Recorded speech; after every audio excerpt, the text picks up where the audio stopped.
बोले,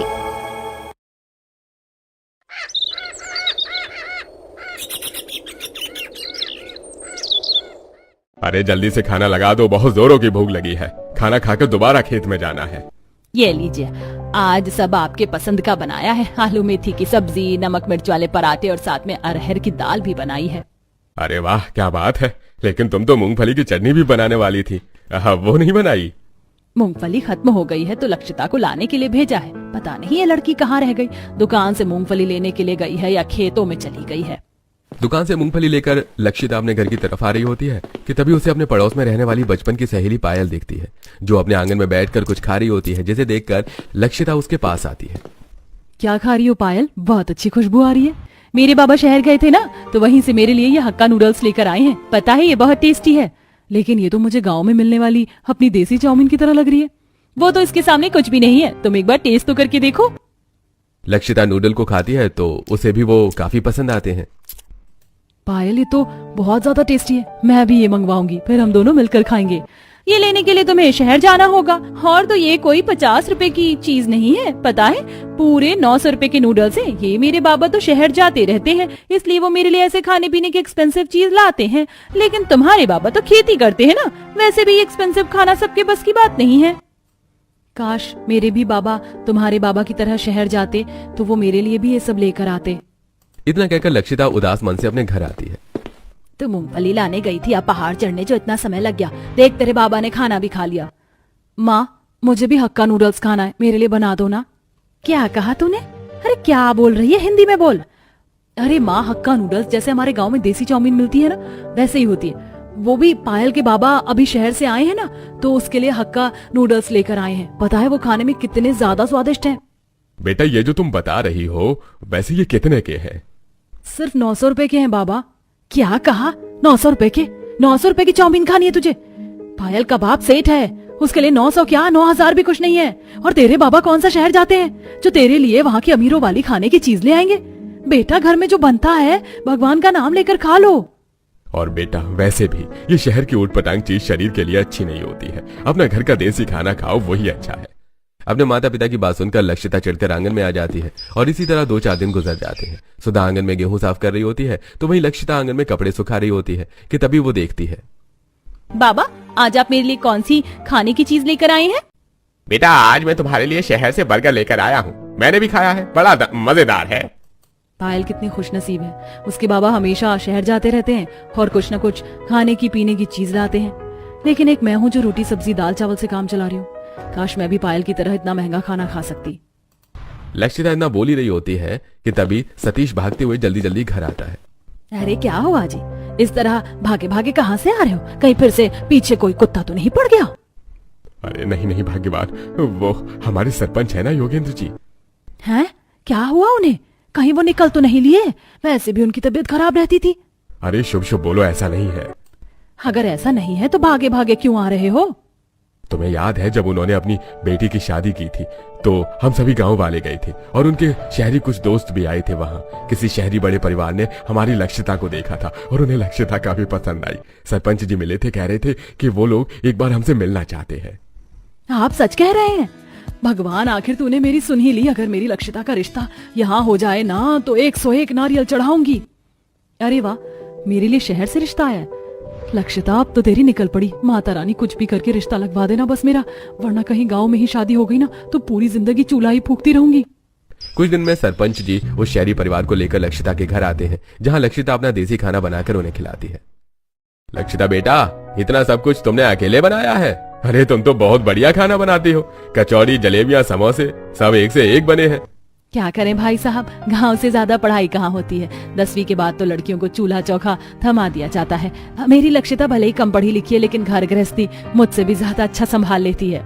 आपकी बेटी तो हमें पहली नजर में ही भा गई थी। हम तो बस एक बार मिलकर आप लोगों से बात करना चाहते थे। अब तो बस आप लोग अपना जवाब बता दीजिए। ये तो हमारे परिवार के लिए सौभाग्य की बात है कि हमारी बेटी के लिए शहर से रिश्ता आया है, वो भी इतने अच्छे लोगों के घर से। लक्षिता के माता पिता भी शादी के लिए हाँ कर देते हैं और कुछ समय में लक्षिता की धूमधाम से शादी हो जाती है। गांव में पली बड़ी लक्षिता बहू बनकर अपने शहरी ससुराल में आ जाती है। आज लक्षिता अपने ससुराल वालों को तरह तरह के देसी स्वादिष्ट पकवान बनाकर खिलाती है। भाभी, माँ ने बिल्कुल सही कहा था, आपके हाथों में तो जादू है, जादू। कितना बढ़िया खाना बनाया है आपने, सब एक से बढ़कर एक बनाया है। अब तो मैं अपनी हर पार्टी घर में ही करूंगा भाभी। खाना तो सच में काफी अच्छा बना है। सच कहूँ तो मुझे मलाई कोफ्ता कुछ ज्यादा खास पसंद नहीं है, लेकिन आज मैंने 2 से 3 बार मलाई कोफ्ता लेकर खा लिया। अरे भैया, ये मलाई कोफ्ते का नहीं बल्कि भाभी के प्यार का जादू है। क्यों माँ, सही कह रही हूँ ना मैं? नैना की बात पर सभी हंसने लगते हैं और पूरा परिवार साथ में बैठकर खाना खाता है। शाम का वक्त था। लक्षिता अलमारी में साड़ियां रख रही होती है कि तभी नैना कमरे में आती है। भाभी, आपके पास तो काफी सुंदर सुंदर साड़ियां हैं, आप मुझे बुला लेती, मैं आपकी मदद करवा देती इन्हें सेट करने में। बस हो ही गया। तुम बताओ क्या कर रही थी? कुछ नहीं। वैसे भाभी, आज मौसम काफी बढ़िया हो रहा है, मैं सोच रही हूँ कि कहीं बाहर चलते हैं। इसी बहाने मैं आपको सोसाइटी भी दिखा दूंगी और आसपास की जगह भी। नैना लक्षिता को लेकर नीचे सोसाइटी में आती है और उसे आसपास की जगह दिखाने लगती है। यहाँ के घर तो काफी बड़े हैं, लेकिन हमारे गांव के घरों से ज्यादा नहीं। कभी मैं तुम्हें फुर्सत में अपना गांव घुमाऊंगी। हाँ भाभी, क्यों नहीं। वैसे भी मैंने सुना है गांव में बहुत बड़ी बड़ी नदियां, झील, झरने होते हैं। मुझे वहाँ सब जगह जाना है। नैना इतना बोल ही रही होती है कि तभी लक्षिता को स्टॉल पर मोमोज दिखते हैं, जिसे देख। नैना, ये तो मोमोज है ना? हाँ भाभी, लेकिन आपको पता है इनके बारे में? गांव में तो इस तरह की चीज नहीं मिलती है ना। हमारे गांव में नहीं मिलती है, लेकिन मेरी एक सहेली है, उसके बाबा शहर आते जाते रहते हैं, तो अक्सर उसके लिए वो मोमोज लाते थे। 1-2 बार तो मैंने भी खाया है। चलो भाभी, फिर इसी बात पर आज दोनों नंद भाभी मोमोज पार्टी करते हैं। नैना स्टॉल पर जाती है और fried steam paneer momos order कर देती है और अब दोनों नंद भाभी बातें करते हुए गर्मा गर्म मोमोज के मजे लेते हैं। आसपास के कई सारे लोग यहीं से मोमोज खाने आते हैं। ये बहुत टेस्टी मोमोज बनाता है। महंगी चीज तो हमेशा खाने में अच्छी होती है नैना। वो तो है भाभी, लेकिन ये मोमोज थोड़ी ना महंगे, सस्ते होकर भी कितने टेस्टी हैं। ये मोमोज सस्ते हैं, मेरा मतलब कितने के हैं? स्टीम फ्राई मिलाकर 100। इतने सस्ते? लेकिन मेरी सहेली तो कहती थी कि शहर में मोमोज 1200-1300 के मिलते।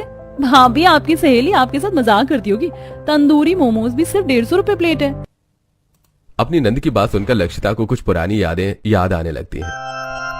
ये देख लक्षिता, आज मेरे पापा शहर से मेरे लिए क्या लेकर आए, इसे मोमोज कहते हैं। लेकिन ये तो बिल्कुल मोदक जैसे दिख रहे हैं।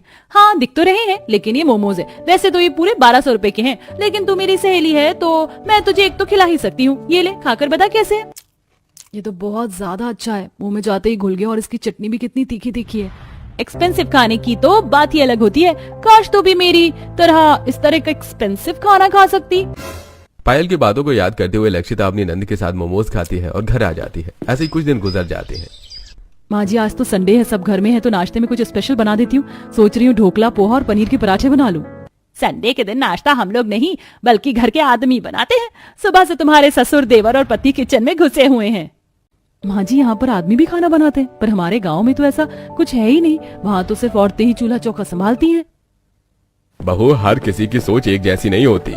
अब तुम सब हफ्ते के 6 दिन हमारा कितना ख्याल रखती हो, खाना बनाती हो, घर के काम करती हो। अगर छुट्टी वाले दिन हम लोग तुम्हारी थोड़ी मदद कर देंगे तो कोई बुराई थोड़ी ना है। लक्षिता, खाना सिर्फ तुम ही नहीं बल्कि हम लोग भी अच्छा बनाते हैं। आप सब लोग बस बैठिए, हम खाना लेकर आते हैं। अखिलेश, अनुराग और मोहित देखते ही देखते पूरी डाइनिंग टेबल को corn, chaat, chilli potato, spring roll, crispy onion ring, noodles और गार्लिक ब्रेड जैसी स्वादिष्ट पकवानों से भर देते हैं, जिसे देख। इसमें तो ऐसी कई सारी चीजें जिसे पायल ने खा रखा है। इसका मतलब ये सब बनाने में तो इन लोगों के काफी सारे पैसे लग गए होंगे। पापा जी, आपको इतने पैसे खर्च कर इतना सब कुछ बनाने की क्या जरूरत थी? इसमें खर्च की क्या बात है बहू, और इन सबको बनाने में ज्यादा पैसे थोड़ी ना लगे। अरे आधा सामान तो हमारी रसोई में पहले से ही मौजूद होता है। मुश्किल से 200-300 रुपए लगे होंगे। क्या कहा? 200-300? लेकिन इन चिली पोटैटो का दाम तो मुझे पायल ने 600 रुपए बताया था। इतने कम पैसों में इतना सारा एक्सपेंसिव खाना खाते हुए लक्षिता को एक बार फिर से कुछ पुराने पल याद आने लगते हैं। माँ, मुझे भी पायल की तरह एक्सपेंसिव और अच्छा अच्छा खाना खाना है। मैं रोज रोज की दाल रोटी नहीं खाऊंगी। बेटा, एक काम कर, पायल के माँ बाप से बात कर और उन्हें बोल कि तुझे गोद ले ले, क्योंकि वही तुझे अमीरों वाला महंगा खाना खिला सकते हैं। घर में जो बनता है चुपचाप से खाना है तो खा, वरना मत खा। माँ तो बेफालतू में ही पैसों का ताना देती थी, लेकिन यहाँ तो 200-300 रुपए में भी इतना सब कुछ खाने को मिल गया। इसी तरह सब अब कुछ दिन गुजर जाते हैं और आज गांव में लक्षिता के माता पिता और उसका भाई उससे मिलने के लिए आते हैं। संगीता अपने समधन समधी के लिए पूरी टेबल को तरह तरह के महंगे और स्वादिष्ट खाने से भर देती है, जिसे देख। अरे बेटा, हम लोगों में बेटी के ससुराल का पानी भी नहीं पीते हैं और यहाँ तेरी सास ने कितना सब कुछ लाकर रख दिया है। इतने पैसे खर्च करने की क्या जरूरत थी?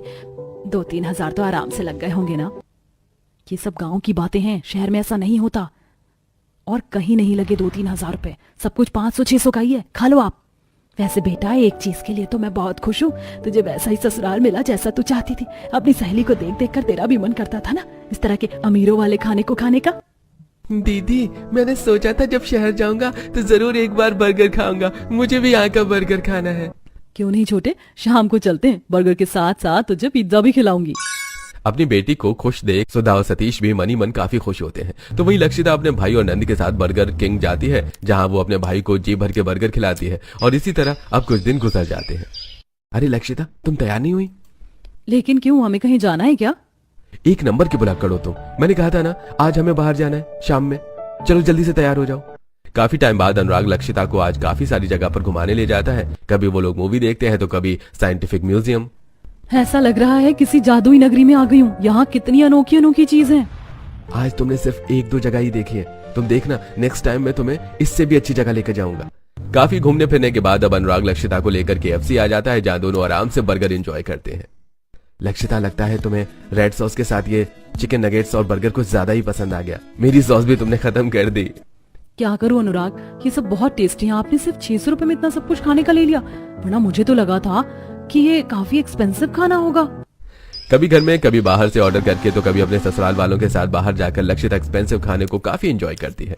इसी तरह अब कुछ दिन गुजर जाते हैं। भाभी आज मैंने चीज केक ऑर्डर किया है, आप इसे प्लेट में डालकर ले आइए, मैं जब तक चेंज करके आ जाती हूँ। लक्षिता प्लेट में चीज केक रखकर बाहर डाइनिंग टेबल की तरफ लाई रही होती है कि तभी गलती से लक्षिता से केक की प्लेट छूटकर नीचे गिर जाती है और सारा केक जमीन पर बिखर जाता है। तभी नैना भी आ जाती है। नैना मुझे माफ कर देना, मैंने तुम्हारा इतना महंगा केक खराब कर दिया। अरे भाभी माफी मांगने की क्या जरूरत है, सिर्फ केक ही तो गिरा है और ये इतना भी महंगा नहीं था, सिर्फ 700 रुपए का था। मैं दूसरा ऑर्डर कर लेती हूँ। महंगे केक का नुकसान करने के बावजूद भी नैना लक्षिता से कुछ नहीं कहती। तो वहीं लक्षिता को एक बार फिर पुराने पल याद आने लगते हैं। पायल, मैंने जानबूझकर पेस्ट्री नहीं गिराई और जितना मुझे पता ये सिर्फ 30 या 40 रुपए की होगी। तुम कहो तो मैं तुम्हें इसके पैसे दे देती हूँ। एक पेस्ट्री का टुकड़ा पूरे 300 रुपए का था। ये कोई ऐसी वैसी पेस्ट्री नहीं है, मेरे पापा शहर से लेकर आए थे। ये एक्सपेंसिव है, तुम्हें एक्सपेंसिव का मतलब भी पता है?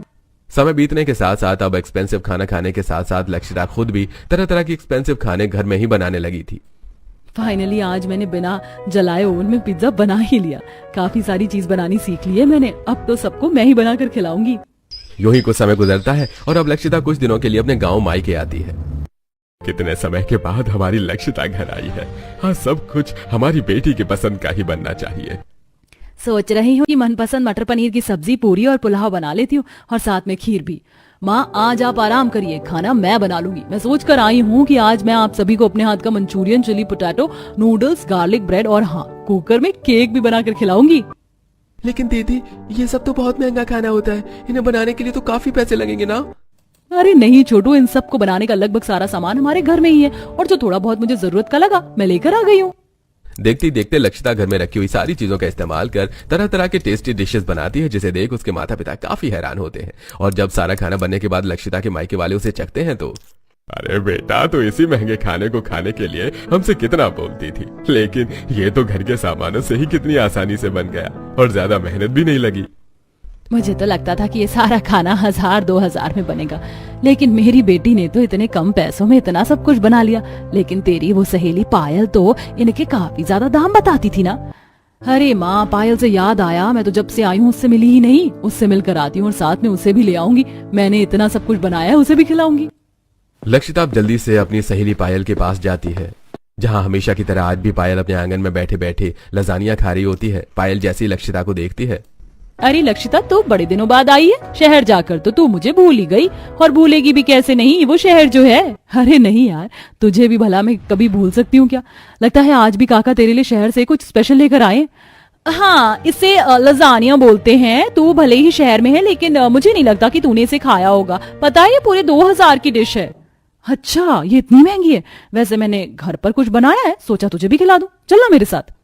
वैसे इतनी महंगी डिश के सामने तेरा बनाया हुआ देसी खाना कुछ खास तो होगा नहीं, पर फिर भी तूने इतने प्यार से बनाया तो खा लूंगी। लक्षिता पायल को अपने घर लेकर आती है, जहाँ पायल देखती है कि बड़े से मैट पर तरह तरह की वही डिशेस हैं जो वो लक्षिता को महंगे दाम बताकर खाती थी। अरे लक्षिता, तूने तो मुझसे कहा था कि तूने अपने हाथों से कुछ बनाया है, लेकिन ये सब तो बाहर से लाया हुआ है। जरूर तेरे पति ने तुझे पैसे दिए होंगे, वरना इतना सब कुछ महंगी चीज तू कैसे खरीद पाती? ये मैंने खरीदी नहीं है बल्कि घर में बनाई है, और इसमें मेरे कुछ खास ज्यादा पैसे भी खर्च नहीं हुए हैं। मुश्किल से 400 से 500 रुपए लगे होंगे।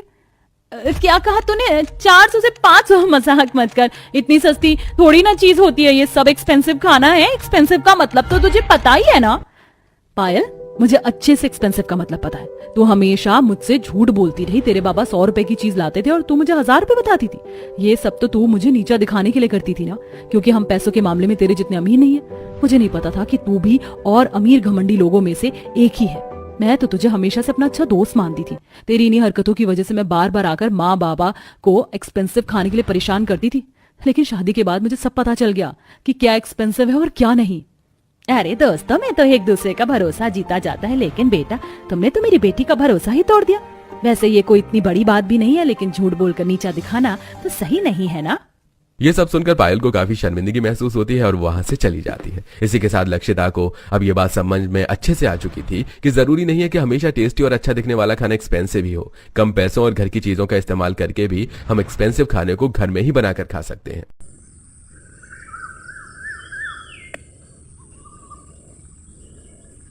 गर्मा गर्म पराठे बना देती है। वहीं सिलबट्टे पर पुदीने की चटपटी चटनी बना देती है। रात के खाने का वक्त हो जाता है और जब शालिनी आज रात के खाने में सभी को मिक्स वेज पराठे परोसती है तो आज आपने पराठे बनाए, बहुत बढ़िया खुशबू आ रही है। लेकिन किस चीज के पराठे हैं? ये मिक्स वेज पराठे हैं, सब कुछ है इसके अंदर। अब आप सब खाकर बताइए कैसे बने हैं। अब जब चटनी के साथ चटपटे पराठों को खाते हैं सब तो सभी को वो काफी अच्छे लगते हैं। ये हुई ना बात, क्या चटपटे पराठे बनाए हैं आपने। मजा आ गया खाकर इस बारिश के ठंडे ठंडे मौसम में। अब तो आप मेरे लिए इसी तरह के पराठे बनाना। बच्चे सही कह रहे हैं शालिनी, ऊपर से जो तुमने तीखी चटनी बनाई है ना, क्या बताऊं, दिल खुश हो गया। दाल चावल खाकर मेरा तो खाने पर से ही मन उठ गया था, पर अब तो मन कर रहा है कि सारे पराठे मैं अकेले ही खा जाऊं। सभी शालिनी के बने हुए चटपटे मिक्स वेज पराठे की काफी तारीफ कर रहे होते हैं कि तभी वहां पड़ोसन अमृता आती है। अरे मैं तो यहाँ तुमसे हल्दी मांगने के लिए आई थी और तुम्हारे घर पर तो आज पराठों की पार्टी चल रही है। वैसे खुशबू तो बढ़िया आ रही है। किस चीज के पराठे हैं? मिक्स वेज पराठे बनाए हैं, ले तू भी चख ले। अमृता भी जब मिक्स वेज पराठा खाती है तो क्या पराठे बनाए हैं तुमने? सुबह से जी सा खराब हो रहा था, लेकिन इन्हें खाकर दिल खुश हो गया। मैं तो कह रही हूँ अपना दाल चावल छोड़कर तुम पराठे क्यों ना बेचने लगो। वैसे भी बारिश का मौसम है और ऐसे मौसम में तो ऐसी चटपटी चीज खाने का बड़ा ही मन होता है। इतना कहकर अमृता चली जाती है तो वहीं अमृता की बात को सुनकर वैसे बातों में अमृता कह तो सही बात रही थी। लोग हमारे दाल चावल इसीलिए नहीं खरीदते क्योंकि वो चटपटे नहीं है। पर अगर हम बारिश के मौसम में तेरे बनाए हुए ये चटपटे पराठे बेचेंगे तो मुझे पूरा यकीन है कि लोग इसे जरूर खाने आएंगे। माँ, दादी माँ ठीक कह रही है। हमारे स्कूल के बाहर जितनी भी चटपटी चीज बिकती है ना, उन पर काफी भीड़ होती है। अगले दिन विनोद फिर से ढेर सारी सब्जियां लेकर आता है, जिसे छांटकर शालिनी साफ सब्जियां अलग कर लेती है और अब अपने उस दाल चावल के ठेले पर मिक्स वेज पराठे बनाने की सारी तैयारी करके अपने सास के साथ ठेला लेकर चल पड़ती है। अरे अब तो आप लोगों ने भी पराठे का काम शुरू कर लिया, लेकिन क्या ही फायदा, सामने जो पराठे बेचने वाला था अब तो उसका काम भी अच्छे से नहीं चल रहा है। रोज वही आलू प्याज के पराठे खाकर अब तो मन सा भर गया है। लेकिन ये मामूली आलू प्याज के पराठे नहीं है, ये मिक्स वेज के पराठे हैं। गाजर मटर गोभी आलू प्याज सब है इसमें, और तो और तीखी चटपटी चटनी के साथ। अरे तारीफ तो आपने कुछ ज्यादा ही कर दी, तो खिला दीजिए पराठा। खाकर देखते हैं कि कैसे चटपटे मिक्स वेज पराठे हैं ये। शालिनी अब लोई लेकर उसे बेलकर उसके अंदर चटपटी मिक्स वेज की स्टफिंग भर देती है और जल्दी से तवे पर गर्मा गर्म सेकती है। तो वहीं सुलोचना प्लेट में 2 से 3 तरह की अलग अलग तीखी चटपटी चटनी के साथ जब उस ग्राहक को पराठा देती है तो अरे बहन जी, बिल्कुल सही कहा था आपने। इस हल्की हल्की बारिश में मिक्स वेज पराठे खाकर मजा आ गया। ये तो सच में काफी चटपटे हैं, मजा आ गया। एक और लगा दीजिए। उस कस्टमर को इतना तारीफ करता देख आसपास के कुछ और लोग पराठे खाने के लिए आते हैं और जब वो लोग भी इस बारिश के मौसम में गर्मा गर्म मिक्स वेज चटपटे पराठे खाते हैं तो अरे भाई, मैंने तो आज सिर्फ आलू प्याज के पराठे ही खाए थे, पहली बार मिक्स वेज पराठे खा रहा हूँ। पता नहीं था कि ये इतने टेस्टी भी हो सकते हैं।